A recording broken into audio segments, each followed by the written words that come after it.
What's up everyone? Today I am going to be telling you guys about the problem with Rec Room's room searching. Now, the things I'm going to be talking about in this video is the limited amount of rooms that pop up whenever you go to search for a room, and how whenever you go to search for a room with a specific hashtag, it doesn't always show that specific hashtag. Then finally, I am going to be telling you guys about an idea that I have for how Rec Room can fix the limited amount of rooms that pop up in your watch whenever you go to search for rooms. If you do end up enjoying this video, please make sure to leave a like on it and obviously subscribe, because we are getting closer and closer to 4,000 subscribers. So when you go to look for a specific room, you will notice that only a limited amount of rooms will pop up, and that limit is 100 rooms. Now obviously there's a problem there. Rec Room has way more than 100 rooms for specific things, because people are constantly making new rooms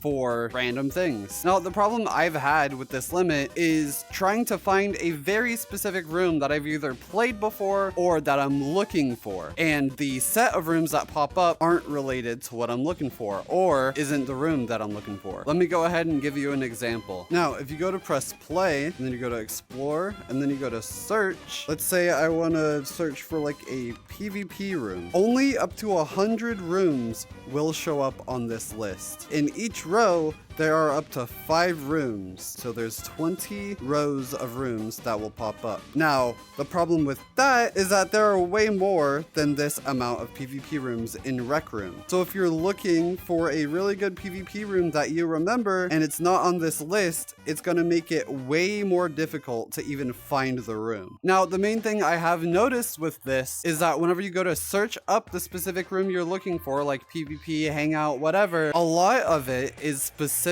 more popular rooms that pop up. So if the room that you found before that you really liked wasn't that popular, it's most likely not going to pop up immediately or even at all. Now, something that could help you out with this is using the sort option. So with this, I should be able to find an older PvP room I've been wanting to find. So if I go to oldest, older PvP rooms are gonna pop up, which helps a whole lot with trying to find that very specific room. Now, sadly, using the sort feature doesn't always exactly help you out with trying to find that specific room you're looking for. But thankfully, there is another solution to your problem, and that is using Rec Room's hashtag system. This allows you to be more specific on what your room is about, what the category of the room is, and what it might have in it. Now, something I don't like with the hashtag system is even when you put in the hashtag, it sometimes can pop up with rooms that aren't related to that hashtag, or at least not entirely related to that hashtag. I'll go ahead and search up a contest room. So we'll do hashtag solstice, and boom, a bunch of solstice rooms popped up. But yet again, only up to 100 rooms will pop up, and there are more than 100 rooms that were made for the solstice contest. So you're still not going to be able to entirely find that one room you're looking for. But with the help of other hashtags, you can do hashtag solstice and hashtag hangout. As you can see, once I clicked another hashtag right here, it popped up with other rooms that are not related to that other hashtag. But what happens if instead of putting in this hashtag through this, I just type it in? Again, same thing happens. Other rooms that aren't related to the hashtag pop up. So you can't really specifically search up a contest room that was specifically a hangout or a PvP or a quest, and that's what also makes it way more challenging for finding your specific room you're wanting to look for. Now, you can obviously resort to other solutions, like maybe asking a friend. Maybe your friend knows what the room was called and remembers it. Or maybe you can also go into the Rec Room archive room, which also has a lot of contest doors that you can go through to find winning contest rooms. But that's also specifically winning contest rooms, not other contest rooms that didn't win that you still liked. Now, my ideas for Rec Room to fix this searching issue is to 1, try to fix the hashtags. Make that second hashtag you specifically searched up match with the first hashtag hashtag you put in initially. So since I searched up solstice, only solstice rooms should pop up. And if I use the hangout hashtag with that, only hangout solstice rooms should pop up. Your results should always match up with the hashtags you use. And the other thing, which is an idea that I came up with, is for Rec Room to have pages whenever you go to search up rooms. So let's say I'm trying to look up rooms that use Rec Room Studio. I'd use the hashtag Rec Room Studio hashtag, but I would also use hashtag community so that Rec Room Originals won't pop up. But sadly, even with that, only up to 100 rooms will pop up again. But the idea that I came up with that could help fix this problem is by having page arrows on the sides. So let's say up to 100 rooms right here would be page 1. You click the next arrow, boom, page 2 of 100 rooms pop up. And then you can click this arrow to go back. And this is the feature I've been really wanting that Rec Room could add to help fix this room searching problem. Because having multiple pages of rooms to go through will help you immensely on trying to find that room you're looking for, or even trying to find out new rooms that have been made. Because creators on Rec Room are creating rooms like every single day, but only up to a certain amount pop up on the watch whenever you go to search for rooms. So a lot of people have the trouble of trying to find new rooms to go to and explore and play, and that also makes it more difficult for these players to stay playing Rec Room and find new content and new things to try out. So if Rec Room was to fix this issue, which I hope they do at some point, it would help out so many people not get so bored when playing Rec Room. Anyways, if you did for some reason enjoy me ranting about this problem in Rec Room, please again make sure to leave a like on the video. It would really mean a lot. And obviously subscribe and turn on notifications so you can get notified for whenever I upload next, and so you can help support me and help me reach 4,000 subscribers, which we're getting closer and closer to. Anyways, with all that said, I will see you guys next time. Bye!